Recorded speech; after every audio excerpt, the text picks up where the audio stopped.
Hello everyone, welcome to my channel Ejaan fan fiction. तो चलिए friends, अपनी स्टोरी फॉरबिडन लव का नेक्स्ट पार्ट शुरू करते हैं। तो लास्ट पार्ट में हमने देखा था कि जहाँ कुरेन जो जांग चेंग को देख लेते हैं, वहीं जांग चेंग एक पल के लिए शॉक हो जाता है और वो डर भी जाता है, लेकिन कहीं ना कहीं वो कुरेन के सामने खुद को बहुत स्ट्रांग दिखाता है। और वो कुरेन जो उससे ये जानने की कोशिश कर रहे थे क्या वो सिचेन से मिला है, तो वो साफ मना कर देता है। वहीं कुरेन भी एक एक विक्टिम कार्ड खेलते हैं और कह देते हैं कि सिचेन की इंगेजमेंट हो गई है और जल्दी उसकी शादी होने वाली है, जिस पर बेचारे जांग चेंग को हंसना भी आ रहा था और रोना था। वो अपने मन में बहुत कुरैन को कर्ज करता है। वहीं हम देखते हैं वांग जी और विंग दोनों एक रूम में थे। आईवान वांग जी के शोल्डर पर सो रहा था और विंग भी वांग जी की चेस्ट पे अपना सर लगा के रखा हुआ था। वह विंग कहता है वांग जी कहता है बोलो विंग। विंग कहता है पर अब क्या सोचा है, अब आप क्या करने वाले हैं। वांग जी कहता है विंग, पहले मैं ये जानना चाहता हूँ कि आखिर सिन के दिमाग में ऐसा क्या चल रहा है। वो मुझसे इतना ईगरली क्यों शादी करना चाहती है, जबकि वो अच्छे से जानती है कि मैं उससे प्यार नहीं करता। मुझे यही समझ नहीं आ रहा। अगर एक लड़की से मना कर तो वो कभी ऐसे इंसान से प्यार नहीं करेगी जिससे वो किसी ऐसे इंसान से शादी नहीं करेगी जिससे वो प्यार नहीं करती, या वो इंसान उससे प्यार नहीं करता। और तुम जानती हो, उसे तो बहुत पता है कि मैं उससे बहुत नफरत करता हूँ, लेकिन फिर भी वो मुझसे शादी करने के लिए पागल है। मैं ये नहीं जानता कि आखिर क्यों। विंग कहती है और हम ये सब पता कैसे लगाएंगे। वांग जी कहता है बीबी तुम चिंता मत करो, मैंने पहले ही सब कुछ तय कर लिया है। बस मुझे अब ये जानना है कि मैं जो सोच रहा हूँ उसमें कितनी सच्चाई है। विंग वांग जी की तरफ देखता है। वांग जी कहता है तुम्हें चिंता करने की ज़रूरत नहीं है, बस मुझ पर ट्रस्ट करो।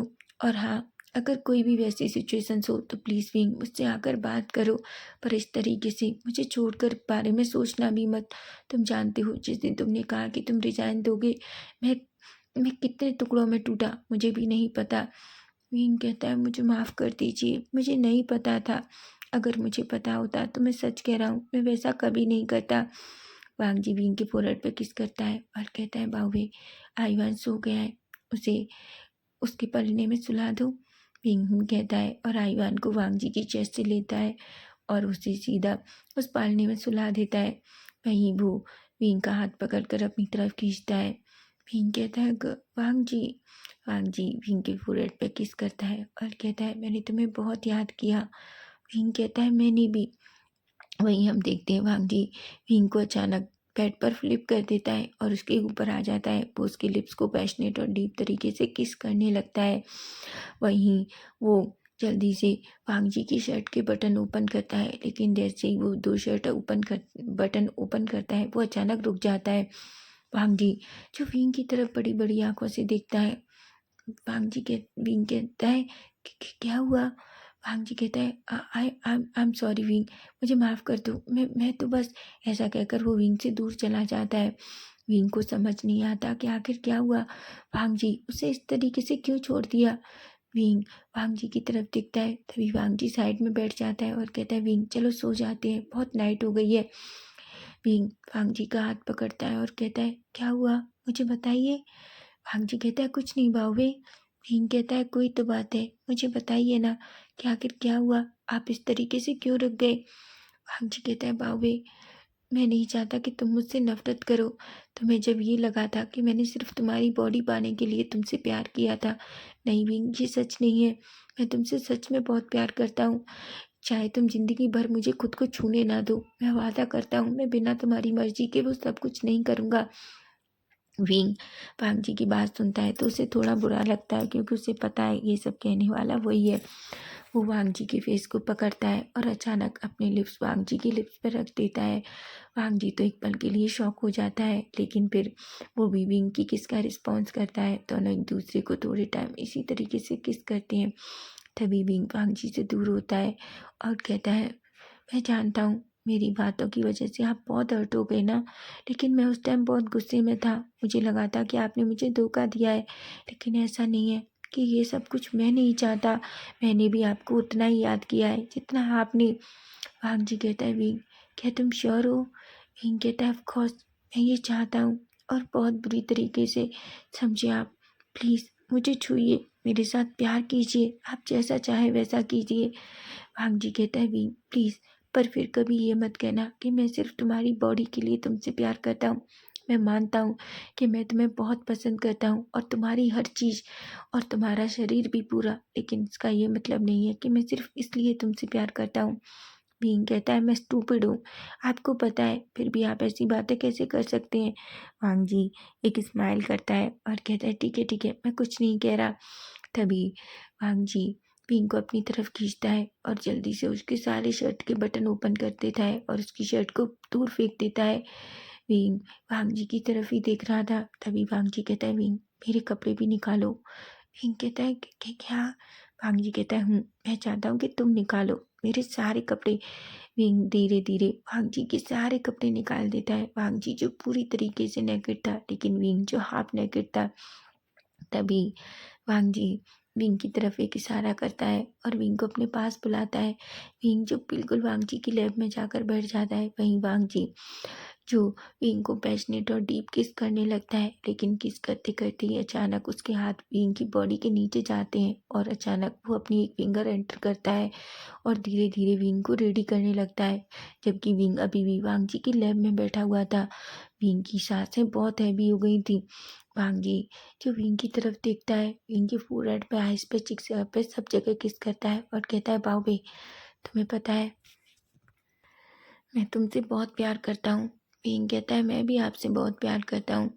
तभी वो एक स्माइल करता है और विंग को विंग की तरफ देखता है और कहता है विंग मैं अब खुद को तुम्हारे अंदर इंटर करने वाला हूँ।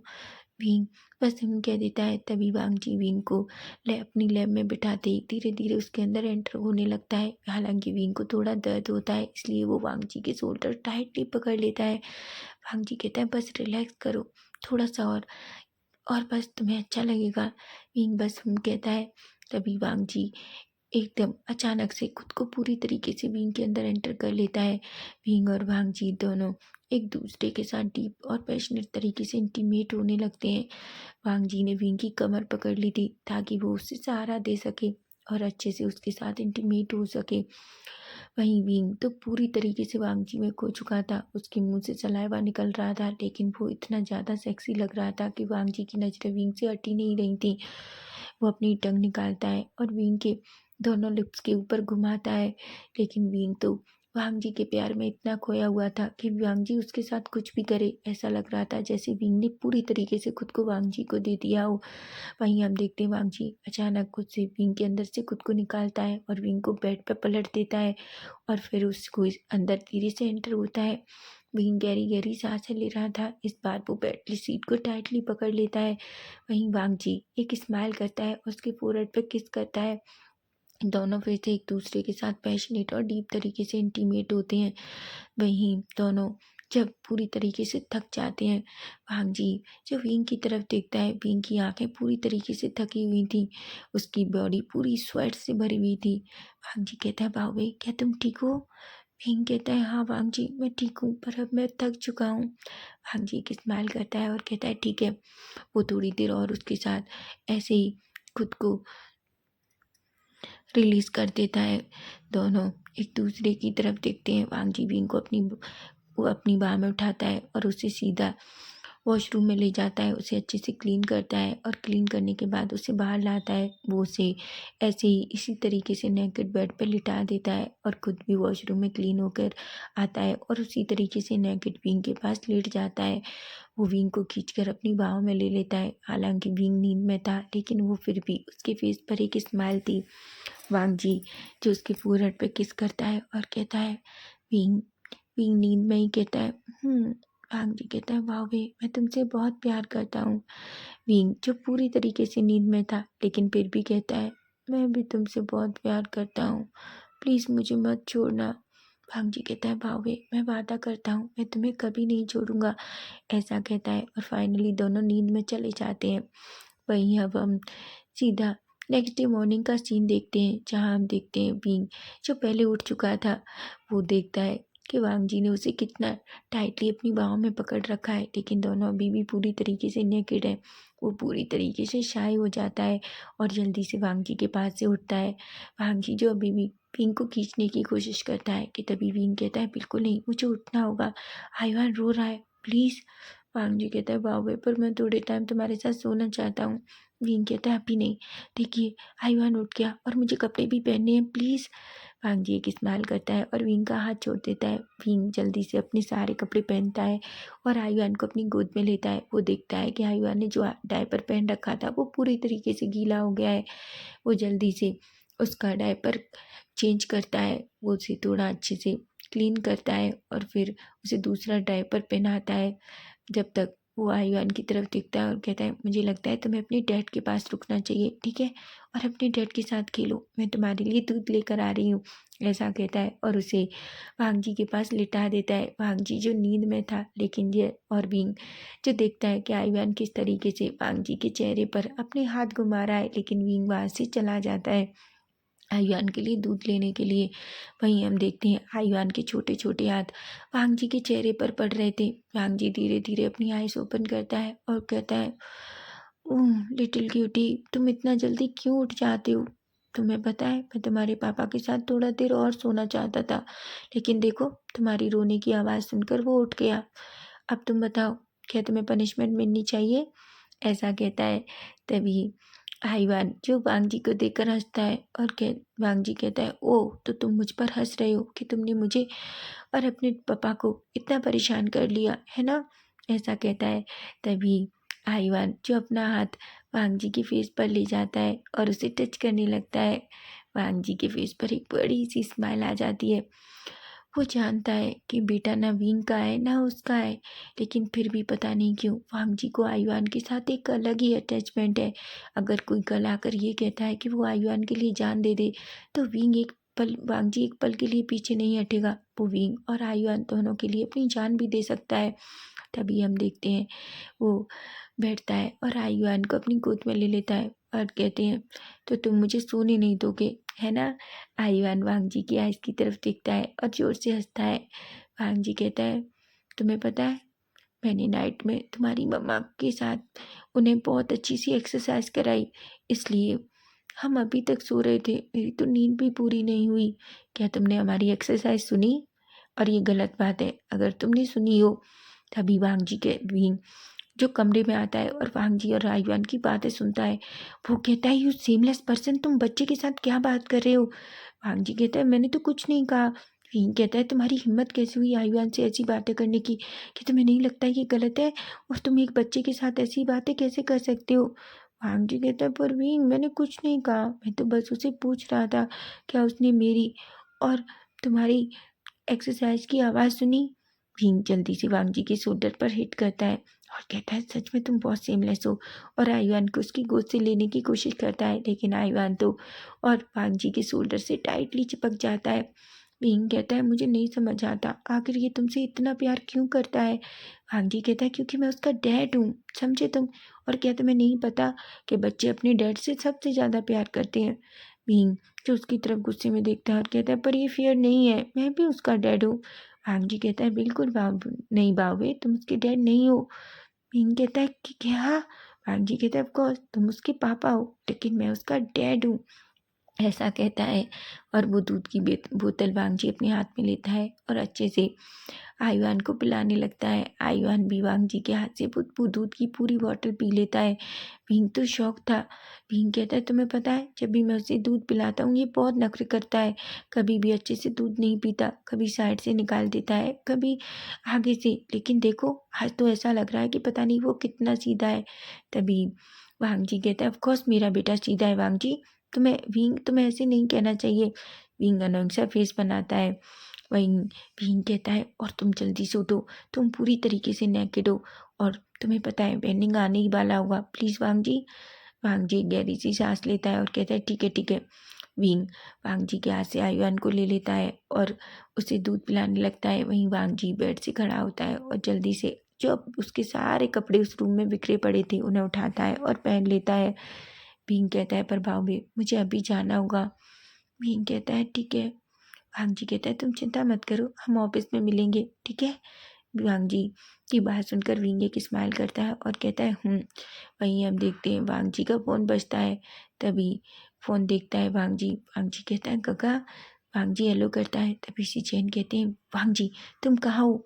वांग जी कहता है मैं वो। तभी सिचैन कहते हैं तुम जहाँ कहीं भी हो जल्दी आ जाओ। वांग जी कहता है क्या हुआ। तभी वो कहते हैं मुझे तुमसे कुछ एक अर्जेंट बात करनी है, प्लीज़ वांग जी जल्दी आ जाओ। वांग जी कहता है ठीक है मैं आ रहा हूँ जल्दी, ऐसा कहता है। और वो कहता है ठीक है विंग, मुझे जाना होगा, गगा का कॉल था, पता नहीं क्या बात हुई है कल उनके और चांग चंग के बीच। तभी विंग कहता है ठीक है अगर कुछ भी हो तो प्लीज़ मुझे ज़रूर बताना। जिस पर वांग जी कहता है बिल्कुल, ऐसा कहता है। और वांग जी जल्दी से वहाँ से चला जाता है। विंग उसे जाते हुए देखता है, लेकिन तभी वांग जी डोर से वापस आता है और विंग और आयुआन के दोनों के फोrehead पे किस करता है और कहता है I miss you baby. Wing कहता है हम थोड़ी देर बाद मिलेंगे, अब आप जाइए, काका को कुछ अर्जेंट हो सकता है। वांग जी कहता है और जल्दी वहाँ से चला जाता है। वहीं हम देखते हैं वांग जी जो सिचैन के पास जाता है। सिचैन जो लिविंग एरिया में बैठे हुए थे क्योंकि कुरैन अभी तक नहीं थे। वांग जी उनकी तरफ देखता है और कहता है काका अंकल कहाँ गए। सिचैन कहते हैं अंकल किसी काम से बाहर गए हैं। पर वांग जी मेरी बात सुनो। वांग जी कहता है क्या हुआ, आप इतना घबराए हुए क्यों हो। सिचैन कहते हैं तुम्हें पता है वांग जी अंकल ने कल जांग चंग को देखा। वांग जी कहता है क्या, क्या उन्होंने उसके साथ कुछ करने की कोशिश की। तभी वांग सिचैन कहते हैं नहीं उन्होंने कुछ करने की कोशिश नहीं की, लेकिन तुम जानते हो उन्होंने जांग चंग से बात की और उनकी बातों से ऐसा लग रहा था कि जैसे वो जांग चंग से ये जानना चाहते हो कि जांग चंग और मैं मिली हैं क्या। और तुम्हें पता है अंकल ने जांग चंग से कहा कि मेरी इंगेजमेंट हो गई है और कुछ दिनों में मेरी शादी होने वाली है। वांग जी की आंखें बड़ी हो जाती हैं और कहता है क्या। तभी सिचैन कहता है हाँ, तुम्हें क्या लगता है क्या अंकल कुछ और प्लान कर रहे हैं। वांग जी कहता है क्या अंकल जिनसे हम दोनों की शादी कराना चाहते हैं। भी सिचैन कहते हैं वांग जी तुम क्या बकवास कर रहे हो। वांग जी कहता है गगा मैं जस्ट मजाक कर रहा हूँ, लेकिन आपको नहीं लगता आखिर वो ऐसा कैसे बोल सकते हैं, क्या वो कहने से पहले कभी कुछ भी नहीं सोचते। सिचैन कहते हैं मैं नहीं जानता, पर मुझे इतना पता है कि उनके दिमाग में अब कुछ और भी चल रहा है। वहीं हम देखते हैं लेकिन तभी अचानक वांग जी के मुंह से हंसी निकल जाती है और वो जोर जोर से हंसने लगता है। सिचैन कहते हैं वांग जी तुम हंस रहे हो और मैं यहाँ प्रॉब्लम में हूँ। वांग जी कहता है पर गगा आपको नहीं लगता अंकल सच में बहुत अजीब है, आखिर वो हम लोगों से क्या चाहते हैं हम यही नहीं जान पाते हैं। सच में उनके दिमाग में क्या चलता है कोई नहीं जान सकता। तभी सिचैन कहते हैं वो तो तुम सच कह रहे हो, लेकिन फिर भी मुझे समझ नहीं आ रहा आखिर उनके दिमाग में चल क्या रहा है। तभी वांग जी कहते हैं देखते हैं आखिर अब अंकल आपके साथ क्या करने वाले हैं। वहीं हम देखते हैं दोनों भाई जो बैठ के बातें कर रहे थे। तभी कुरैन अंदर आते हैं और दोनों को देखकर एक स्माइल करते हैं और कहते हैं वाह आज तुम दोनों इतना जल्दी। तभी वांग जी और सिचैन जानबूझकर उसके अंकल को गुड मॉर्निंग विश करते हैं। तभी कुरैन कहते हैं चलो मुझे बहुत भूख लगी है और हाँ मैं सच में ब्रेकफास्ट करना चाहता हूँ, ऐसा कहते हैं। तभी वांग जी कहते हैं अंकल आप कहाँ गए थे। कुरैन कहते हैं मैं जॉगिंग पर गया था। वांग जी कहता है क्या, लेकिन आपकी तबीयत ठीक नहीं है, डॉक्टर ने कहा था ना कि आपको ज़्यादा चलना फिरना नहीं है। तभी कुरैन कहते हैं और उस डॉक्टर के कहने से मैं अपना काम करूँगा। बिल्कुल नहीं, तुम क्या चाहते हो कि मैं बुढ़ा दिखूँ। नहीं मैं तो अभी जवान हूँ, मैं तुम लोगों से कितना ज़्यादा से ज़्यादा 8-10 साल बड़ा होगा। वांग जी और सिचैन एक दूसरे की तरफ देखते हैं। सिचैन वांग जी कहता है मुझे लगता है अंकल कहीं गिर गए हैं और उनका दिमाग ठीक नहीं है, उन्हें क्या लगता है वो हमसे बस 10 साल ही बड़े हैं। तभी सिचैन कहते हैं छोड़ो उनकी बातें, वैसे भी आजकल मुझे अंकल की बातें समझ नहीं आती, ऐसा लगता है जैसे वो किसी छोटे बच्चे की तरह खोए हुए प्यार में लग रहे हों। तभी वांग जी कहता है आप कहना चाहते हैं कि अंकल की गर्लफ्रेंड है। जैन कहते हैं मुझे नहीं पता वांग जी, मैं तुम्हें बाद में बताऊंगा। चलो नहीं तो तुम्हें पता है अंकल को हम पर शक हो जाएगा। दोनों भाई सीधा कुरैन के साथ उधर डाइनिंग एरिया में जाते हैं। तीनों अच्छे से चेयर पर बैठते हैं। तभी एक मेड आती है और उन तीनों की प्लेट में खाना ब्रेकफास्ट लगाती है। तभी कुरैन सिचैन की तरफ देखते हैं और कहते हैं सिचैन तुम्हें पता है। सिचैन कहते हैं कि क्या अंकल। कुरैन कहते हैं मैं कल किसी से मिला था हॉस्पिटल में। सिचैन कहते हैं अंकल आप किससे मिले थे और आप हॉस्पिटल क्यों गए, आपने हमें क्यों नहीं बताया। कुरैन कहते हैं, ओह तुम दोनों शांत हो जाओ, ऐसा कुछ भी नहीं है, मैं ठीक हूँ, बस मैं डेली रूटीन चेकअप के लिए गया था। एक्चुअली दोनों भाइयों ने डिसाइड किया है कि कुछ भी हो जाए वो अब अंकल के सामने ऐसा ड्रामा करेंगे जैसे वो अंकल की हर बात मान रहे हैं। तभी कुरैन कहते हैं, तुम्हें पता है कल मैं जब हॉस्पिटल गया तो मैं जियांग चेंग से मिला। चैन कहती है, जियांग चेंग? कुरैन जो चैन की फेस की तरफ देखते हैं, चैन पूरी तरीके से शॉक होने का दिखावा करते हैं। तभी कुरैन कहते हैं, हाँ क्या तुम्हें नहीं पता कि जियांग चेंग वापस आ गया है चाइना? तभी चैन कहते हैं, नहीं मुझे नहीं पता, उसने मुझे कॉल कर कर भी नहीं बताया। कुरैन की फेस पर एक स्माइल थी। वो कहते हैं, ओह तो उस लड़के ने तुम्हें नहीं बताया कि वो वापस आ गया है? तभी चैन कहते हैं, नहीं अंकल, और वैसे भी मुझे कोई फ़र्क नहीं पड़ता वो वापस आ गया है कि नहीं। कुरैन कहते हैं, गुड, बहुत अच्छा। तुम्हें पता है उस लड़की ने कहा कि उसका एक बॉयफ्रेंड है। और तभी चैन कहते हैं, होने दीजिए ना अंकल, अच्छी बात है अगर उसका कोई बॉयफ्रेंड है, ये तो खुशी की बात है, मैं क्यों टेंशन लूँ। तभी कुरैन कहते हैं, तुमने सच कहा, तुम क्यों टेंशन लोगे। ऐसा कहता है और कहते हैं, ठीक है चलो ब्रेकफास्ट करते हैं। वहीं वांग जी को थोड़ा गुस्सा आ रहा था लेकिन वो खुद को थोड़े से रिलैक्स करती है। तभी हम देखते हैं कुरैन का फ़ोन बजता है। तभी कुरैन हेलो कहते हैं। तभी उधर से एक पर्सन बोलता है और कहता है, मैं चाइना आया हूँ और मैं तुमसे मिलने आ रहा हूँ। कुरैन कहते हैं, क्या? मैं तुम्हारा इंतज़ार कर रहा हूँ, मैं बहुत खुश हूँ। तभी वो कहते हैं, बिल्कुल, मैं बस तुम मेरा वेट करो, मैं जल्दी ही तुम्हारे पास होऊंगा, ऐसा कहता है। जिस पर वो कहते हैं और फ़ोन रख देते हैं। तभी चैन अपने अंकल की तरफ देखते हैं और कहते हैं, अंकल आप इतना खुश खुश क्यों हैं? तभी अंकल कहते हैं, ओह मैं तुम्हें लोगों को बताना भूल गया, मेरा दोस्त मिस्टर जिन जो चाइना आ रहा है, तुम्हें पता है। तभी वांगजी कहता है, पर मिस्टर जिन तो चाइना में ही रहते हैं ना। वांगजी के तभी कुरैन कहते हैं, हाँ वो चाइना में ही रहता है लेकिन वो कुछ दिनों के लिए बाहर गया था इसलिए वो वापस आ रहा है और उसके साथ उसकी बेटी जिनसू भी है। विंग कहता है, वांगजी कहता है, ओह तो उसकी बेटी के साथ वापस आ रहा है। कुरैन कहते हैं, हाँ सिचैन, मैं चाहता हूँ कि तुम उसकी बेटी जिनसू से मिलो। सिचैन की आंखें बड़ी बड़ी हो जाती हैं और कहते हैं, क्या? कुरैन कहते हैं, हाँ मैंने सोचा है क्यों ना तुम जिनसू से मिलो और उसे जानो, देखो वो बहुत अच्छी लड़की है। सिचैन कहते हैं, ठीक है अंकल, आप जैसा कहते हैं मैं जिनसू से मिल लूँगा। कुरैन एक स्माइल करते हैं और कहते हैं, तुम मेरे सबसे समझदार बच्चे हो, ऐसा कहते हैं। जिस पर वांग जी जो अपनी गुस्से में मुट्ठियाँ बींच लेता है लेकिन कहीं ना कहीं से चैन जो वांग जी की मुट्ठियों को पकड़ते हैं और कहते हैं, वांग जी अभी हमें सोच समझ कर सब कुछ डिसाइड करना होगा, प्लीज़ शांत रहो। तभी से चैन कहते हैं, ऑफकोर्स अंकल, आप जो हमारे लिए सोचेंगे वो अच्छा ही होगा। जिस पर कुरैन इतराते हैं और कहते हैं, बिल्कुल मैं तुम लोगों के लिए अच्छा ही सोचता हूँ, ऐसा कहते हैं और एक स्माइल करते हैं। तो फ्रेंड्स नेक्स्ट पार्ट हम कल देखेंगे कि कल क्या होगा और क्या मिस्टर जिन आखिर किसको ढूंढ रहा है, और हाँ क्या चैन और जिनसू की इंगेजमेंट अंकल करा कर मानेंगे। अगर आपको फैन फिक्शन अच्छा लग रहा है तो प्लीज़ चैनल को सब्सक्राइब जरूर करना। Bye bye, take care.